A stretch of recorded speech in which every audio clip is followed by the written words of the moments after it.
If you've ever seen a sitcom family that looks perfect from the outside, congratulations. That wasn't us.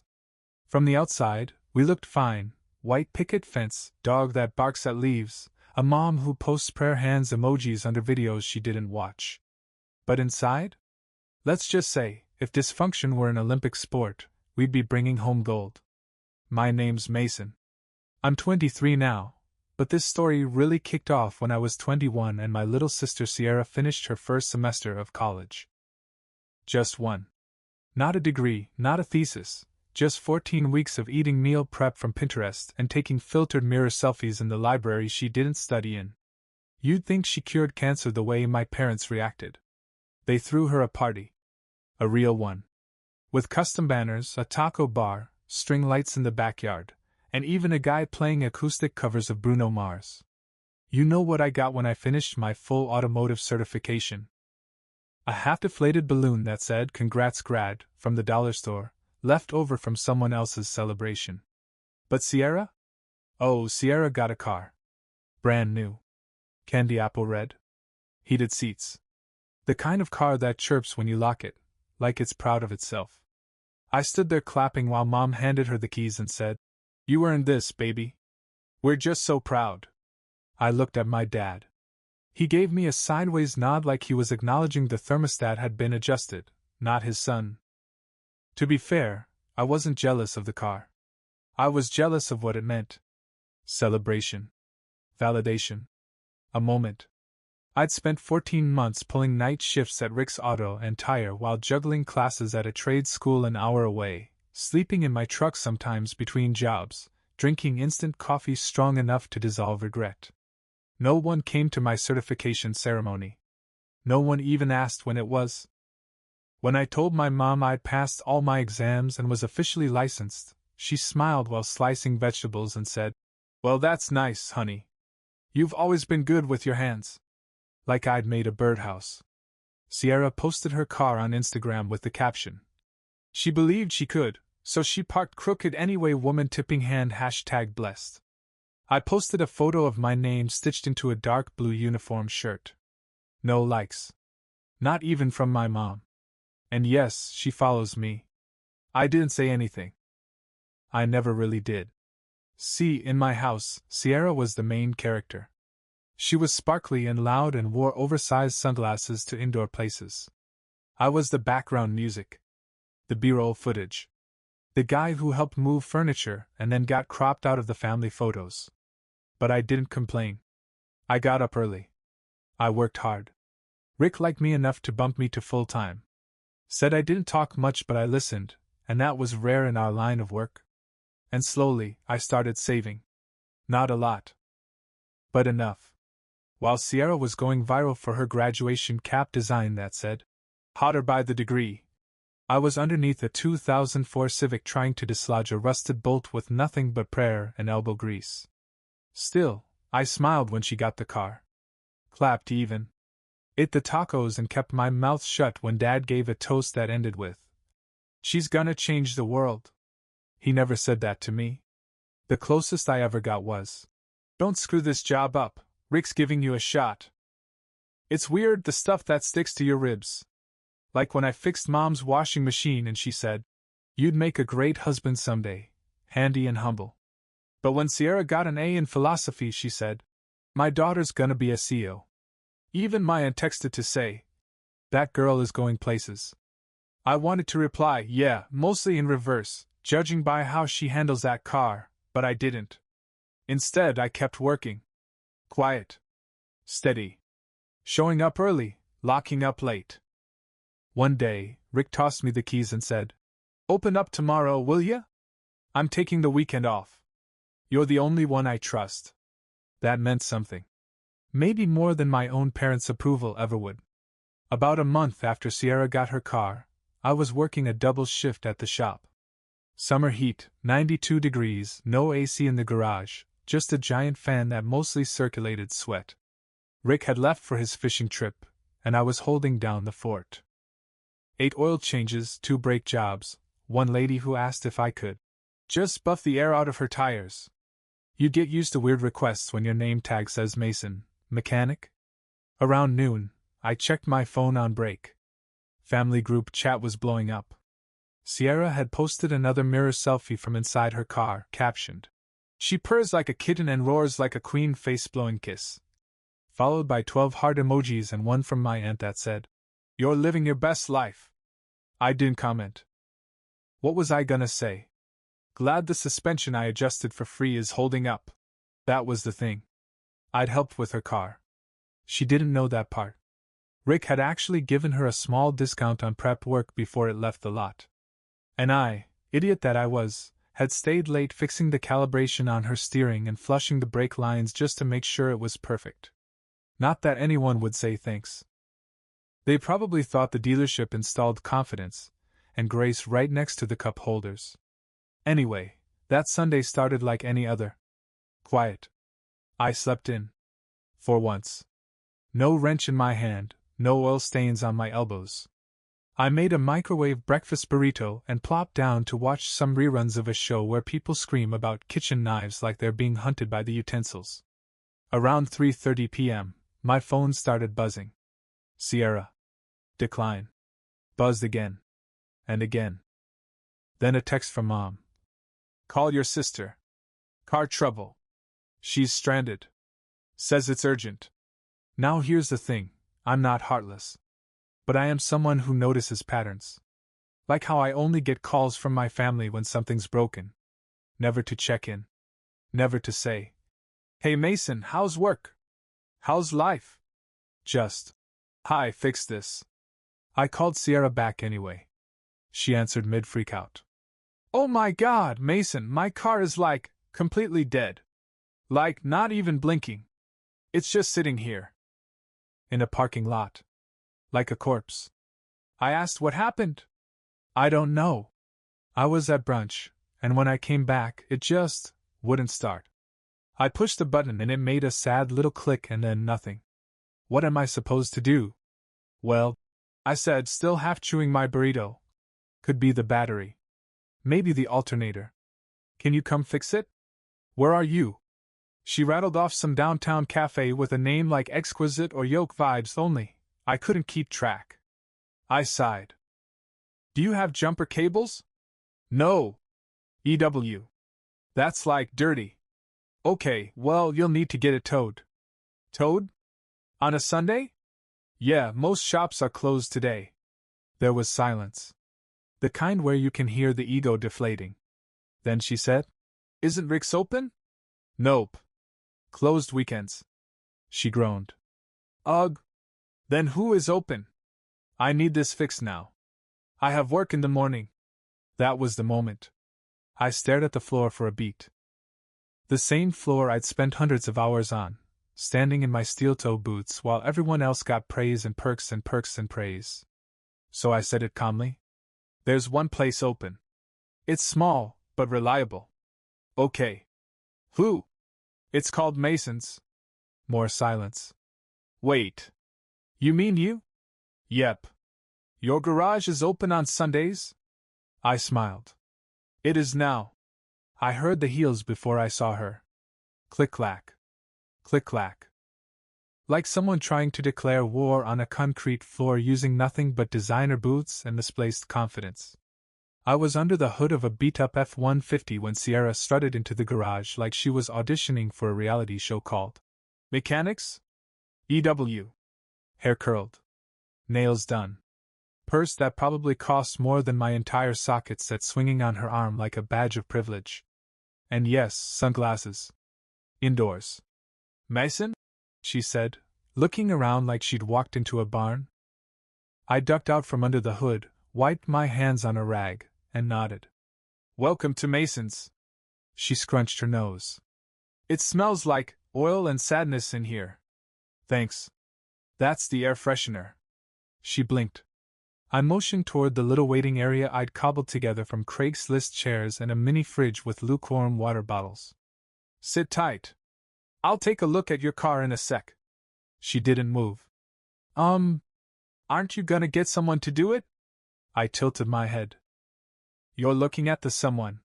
But aren't there other mechanics?" "Just me. I'm the mechanic. The manager." And I make a mean cup of coffee if you're into bitter disappointment. She looked around like someone had dropped her on Mars. I thought Rick owned this place. He does. But I run it on weekends. Full access. Tools, lifts, schedule. He trusts me. She gave a slow blink, like her brain was buffering. Wait, so this is your shop right now? Yes, Sierra. For the next 24 hours, you're in my domain. She sat down slowly, like the plastic chair might infect her with blue-collar energy. I went outside, popped her hood, and immediately saw the problem. Her alternator was shot. Classic overdraw. Probably from charging her phone, laptop, and hair curler all at once while blasting music and running seat warmers in summer. When I came back in, she was scrolling on her phone. Is it like dead? Alternator's gone. You've got power, but nothing's cycling. Battery's probably on its last leg too. She stared blankly. English? It's like your car's heart is failing. And the battery's the pacemaker. Which is now also dying. Oh my God! Is that expensive? I gave her a price. Standard. Actually a little cheaper than what Rick would charge. She gasped. That's like my entire brunch budget. I raised an eyebrow. You're lucky I'm open today. Most shops wouldn't even pick up the phone on a Sunday. She looked up. Can you fix it, now? I leaned on the counter. You mean right now? On a Sunday? With no appointment? No, hey Mason, thanks for always being the guy who gets overlooked while I'm out here living my TikTok dream? She frowned. Mason, seriously. I'm stuck. I paused. Looked at her. Really looked at her. She wasn't used to asking. She was used to things being handed to her in glittery bags with tissue paper and applause. This wasn't that. So I nodded. I'll fix it. But you're paying. Full price. No family discount. Her mouth opened. Closed. Opened again. You're kidding. Nope. But I'm your sister. Exactly. She sat back, stunned like someone had cancelled her favorite reality show. I turned and walked toward the toolbox. And man, the sound of her not being able to argue. Better than a V8 engine. I didn't rush the repair. Not to be petty, well, maybe a little, but because I wanted Sierra to sit in it. Not just the cheap plastic chair. The discomfort. The realization that sometimes, life doesn't come with a bow or a banner. Sometimes it smells like burnt rubber and engine grease, and nobody claps when you're done. She sat in silence for a while, scrolling her phone. Then, probably realizing TikTok dances wouldn't get her home, she started glancing around. You built this area? She asked, nodding toward the makeshift waiting corner. Yep, I said, popping the hood. It's not terrible. That's the nicest thing you've said to me since 2017. She actually chuckled. That surprised both of us. Back under the hood, I got to work. The alternator was cooked. Melted insulation on the wiring. Honestly, I was surprised she hadn't broken down sooner. Probably pushed the battery past its limit trying to power every beauty gadget known to mankind while driving 10 minutes to get iced lattes. But as I replaced the alternator, something about the silence felt different. Not cold. Just unfamiliar. 15 minutes in, Sierra wandered over to where I was working. You really know what you're doing, she said quietly. I glanced up. That's the point of the certification you all laughed at. She winced. We didn't laugh. Mom said, oh, so trade school is like backup college, right? You said, cute, that you're learning how to change tires professionally. And Dad? He asked if I'd still be living at home by the time I was 30. She looked down. I didn't mean it like that. I tightened a bolt and didn't answer. I guess I just thought you'd do more. I snorted. More than running a garage by 23? Paying rent? Helping people who walk in with real problems and no cash? Doing honest work? No, I mean... She stopped. Okay, yeah? Maybe I didn't get it. I didn't say anything. Just handed her a wrench. What's this for? She asked. Hold it. Just don't drop it on your foot. She held it like it might bite her. I walked back to the counter and rang her up. Total came to just under 600. Cheaper than anywhere else, and no upselling. Just labor and parts. When she saw the number, her face crumpled. Can I Venmo you in 2 parts? I raised an eyebrow. No discount? Nope.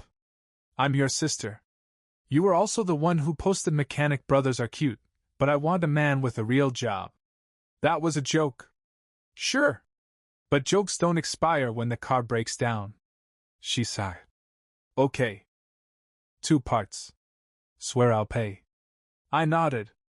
All right. She transferred the first half. Then paused. You ever think about leaving? What, the shop? No. Like this town. Doing something else. Bigger. I leaned against the counter. I used to. But I kinda like where I'm at. I built something. Even if no one noticed. She looked at me differently then.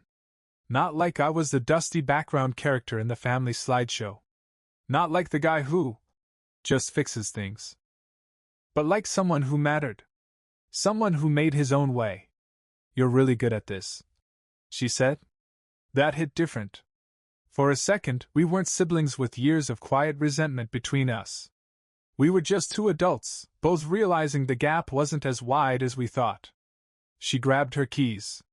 Thanks for today. Seriously. I nodded. Drive safe. And stop charging your flat iron in the car. She laughed. Noted. She left. The bell on the garage door jingled as it shut behind her.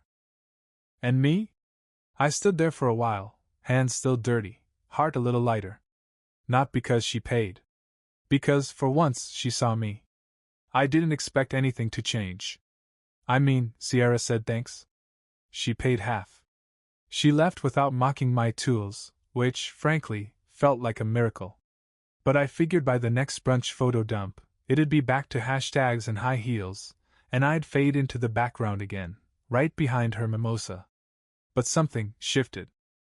The next morning, I woke up to 6 messages from my mom. Heard Sierra's car broke down. Did you fix it? She said it was expensive? You charged your own sister full price? We raised you better than that. You need to apologize. I stared at the screen, waiting for the hidden camera crew to jump out and yell, Gotcha! Family gaslighting edition! Then came the kicker. You could have at least offered a sibling discount. Family helps family. I sat up in bed, genuinely stunned. Not at the guilt trip, that was standard. But at the fact that Sierra actually told them. Told them I charged her. Told them I didn't kneel and kiss the ring of family loyalty. I didn't reply. Just rolled out of bed, made coffee, and got to work. Monday meant back-to-back jobs, and I didn't have time to unravel decades of favoritism through text. Around noon, my cousin Jenna stopped by the shop. She never stops by. Hey, she said, sliding her sunglasses up. Heard you rescued Sierra from the parking lot apocalypse. I nodded. Yep. She made it sound biblical? Oh, it was a whole thing. Said you were kinda scary, kinda bossy, and unexpectedly competent. Direct quote. I barked a laugh. Well, I'll get that on a business card. She also said you didn't take any crap. She was kind of impressed. I blinked. Jenna leaned in. You realize that's like the first time Sierra has admitted someone else was better at something? Must have been the heat. But Jenna just smiled. You made a statement, Mason. You didn't just fix a car. You flipped the script. After she left, I opened the family group chat. Big mistake. Mom had now roped in my aunt who wrote, If you're going to run a business, don't forget who supported you growing up. Right. Because one time in 9th grade they bought me steel-toe boots after telling me I had no vision. Then my dad chimed in. You embarrass your sister. Could have handled it better. That one got to me. I didn't say anything when they skipped my graduation. I didn't say anything when Sierra got a car and I got a you'll land on your feet pep talk over microwaved green beans. But now I'm embarrassing her. I stared at the chat for a good minute. Then, finally I typed. She came to me. I fixed it. I charged her fairly. If that's a problem, start your own garage and give out free labor. Until then, maybe just say thank you. I hit send. Then muted the chat. An hour later, Sierra texted me directly. I didn't think they'd react like that. Sorry. I paused. Reread it. She was trying. So I replied, it's fine. Just don't forget who came through when no one else did. She heart reacted it. That was it. No more emojis. No jokes. Just a quiet acknowledgement. And I'll be honest. That silence from the group chat afterward? It was the most peaceful thing I'd ever experienced. 3 days. That's how long it took for the dust to settle after Sierra's Sunday meltdown. 3 quiet, buzzing with non-said stuff days where the family group chat stayed oddly muted, like everyone knew something happened, but no one wanted to say it out loud. And me? I just kept working. Changed 2 timing belts, did a full brake replacement on a work van, and fixed a coolant leak that smelled like expired Gatorade. Nothing dramatic. Just the rhythm of a guy who doesn't wait around for applause. Then, on Friday night, just as I was closing the garage, my phone buzzed. Uncle Brad. A name I hadn't seen in forever, not since he skipped my graduation cookout, which I'd planned myself, then posted a group photo captioned, "Family over everything." That somehow didn't include me. His message read, "Hey Mason! Long time no talk, hope you're doing well, bud. Quick question, your aunt's car is acting up. She mentioned you've got your own garage now?" Just like that. 0 warm-up. No. How've you been? No. Saw the garage, proud of you. Just straight to business. Or rather, straight to his business. I blinked. Read it again. And laughed. Because here's the thing, in my family, doing well meant you had something they could use. Suddenly, my name was coming up. But not because of anything I was. Only because of what I could fix. I replied, keeping it polite. Hey Brad. Yep, running the shop weekends and some nights. I've got availability Sunday at 10 a.m. Just let me know if she wants me to take a look. He responded 2 minutes later. Wait, you'd charge me? There it was. No shock. No surprise. Just expected entitlement. It's for your aunt, bud. Don't be cold. Family helps family. I sat on the edge of my desk, still in my grease-stained coveralls, and took a long sip of flat root beer. My hands were sore. My back ached. But my patience? That was long gone. This wasn't about a favor. It never was. It was about the fact that when I needed family, when I was living on vending machine dinners and taking buses to trade school at 6 a.m., nobody offered. Now I had something valuable. Suddenly, I was supposed to give it away. I typed slowly. I help a lot of people, Brad. I just ask they treat me like a professional. Standard rate. Same as everyone else. No response for 5 minutes. Then, wow. Bit harsh, kid. Don't forget who used to buy you school supplies. That one made me laugh out loud. He was referring to a single pack of mechanical pencils he gave me in 10th grade. I remembered because one snapped mid-test. So I replied, and don't forget who changed his own oil in the driveway at 14 because no one else would. We good or nah? Silence. I sat back. Checked the family group chat. Still muted. Still lit up with unread messages I didn't care to read. So I did something I hadn't done in years. I unmuted the chat. And I typed, "Hey everyone, quick PSA, my garage is open to all. Fair pricing. Quality work. But if your opening line is we're family, help me out, my schedule's full. Google's free. So's humility." I hit send. Muted it again. And for the first time in a long time, I didn't feel guilty. I felt in control. 20 minutes later, Sierra texted. Uncle Brad's fuming. Said you were disrespectful? Didn't know boundaries were disrespectful. I replied. She responded with a laughing emoji, then added, Honestly? I told him you'd say no. Kinda proud you did. That made me pause. kinda proud. 2 words I never heard growing up, especially not in my direction. I sat there in the quiet, surrounded by tools and the low buzz of the vending machine in the corner, and just let it sink in. This wasn't some dramatic revenge arc. This was me, slowly, finally, being seen. Saturday afternoon, just before closing, I heard the bell over the front door ding. I was halfway under the hood of a Civic with a bad serpentine belt, and called out automatically, "Be with you in a sec." Then I looked up and froze. It was my dad. Now, to be clear, I hadn't not seen him in years or anything dramatic. He still lived 15 minutes away. But the last time he walked into my workplace, I was 16 and bagging groceries.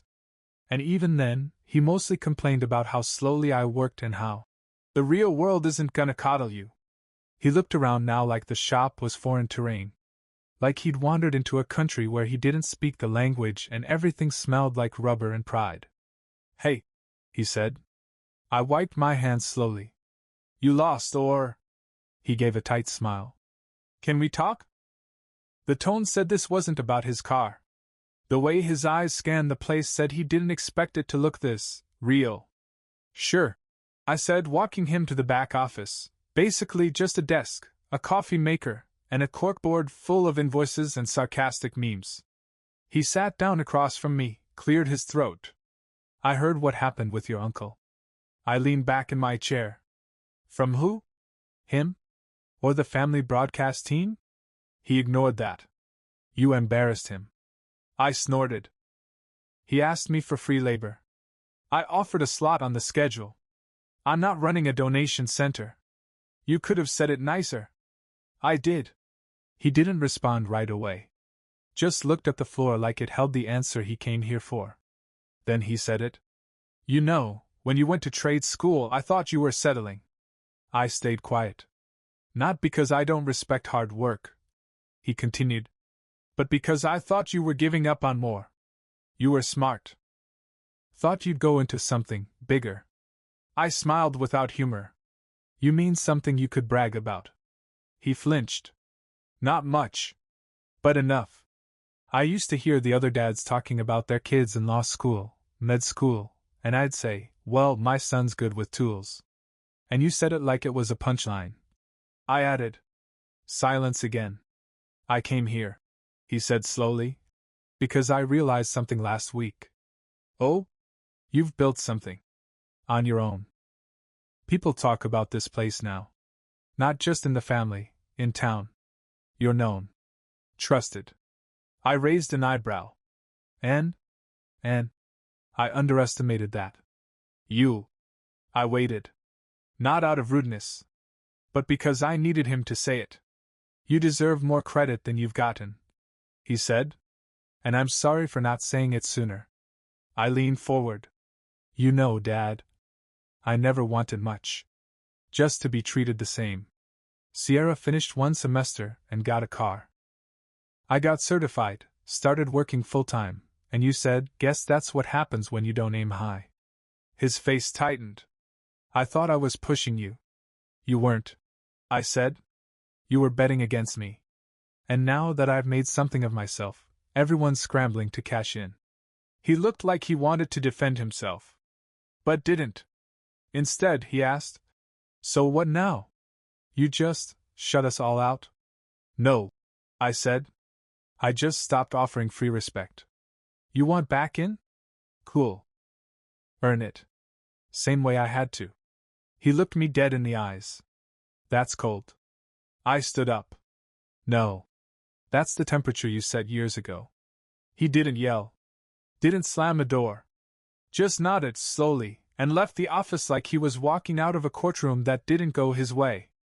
And I went right back to the Civic with the busted belt. Because, unlike half my family, it actually wanted fixing. The next week rolled by like any other. Wrenches. Oil. Country radio. The comforting rhythm of work that doesn't lie to you. You tighten something, it holds. You replace what's broken, it runs better. Simple. Honest. Unlike, say, being part of my family. Rick stopped by midweek with donuts. He was the kind of guy who didn't say much, but when he handed me the keys on Friday and said, "Full Saturday's yours again, they trust you more than me now," I knew what that meant. I'd made a name. Not a flashy one. Not the kind that got birthday cakes or framed in the hallway next to law degrees.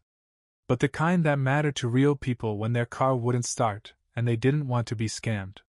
Saturday morning, I opened up the shop early. Cleaned up the grease trap. Set up the waiting area with water bottles and some fresh coffee I'd picked up from the corner cafe. The regulars liked it when I did that. Around 10, the bell jingled. Sierra. No heels this time. No sunglasses inside. Just jeans, sneakers, and a nervous little smile like she was worried I'd toss a wrench at her for sport. "Hey," she said, walking in. "Don't worry. Nothing's broken. Yet." I nodded. "If it is, I charge double for influencer attitudes." She smirked. "There." She handed me a box, plain, small, kind of crookedly taped. "What's this?" "Open it later," she said. "Just, not in front of me." I raised an eyebrow but didn't argue. Then she paused. Looked around the shop. The walls. The shelves. The worn-out posters I still hadn't replaced. "You really built something here," she said quietly. I shrugged. "Still feels small some days." "Maybe. But it's real. And it's yours. That matters." We stood there in the weirdest truce ever. Then she added, "I told Dad he should have said it years ago." "Said what?" "That he was proud." I snorted. "He didn't even say it when I won the local business grant last year." She blinked. "Wait, you won that thing?" I nodded. 15 grand. Helped me get new lifts. Rebuilt the back bay." She shook her head. "Why didn't you tell anyone?" I leaned against the counter. "Why bother? They'd call it luck. Or timing. Or say I should use it to go back to school." Sierra sighed. "They're slow learners." I laughed. "That's generous." She looked like she wanted to say more but didn't. Just gave a little wave and left. I waited till the door shut, then opened the box. Inside was a framed photo of us as kids. I was maybe 10. Sierra was 12. We were in the driveway. I was under Dad's old truck, pretending to fix something with a plastic wrench. She was sitting nearby, bored out of her mind. On the bottom of the frame, she'd taped a label. "Just a mechanic." Then, in smaller writing, "Turns out, that's more than enough." I didn't cry. But I sat down for a while and just stared at it. And when I hung it up behind the desk, right where every customer could see it, I smiled. Because it wasn't revenge. It wasn't about proving anything. It was just peace. Earned. Quiet. Greasy-handed. Mine.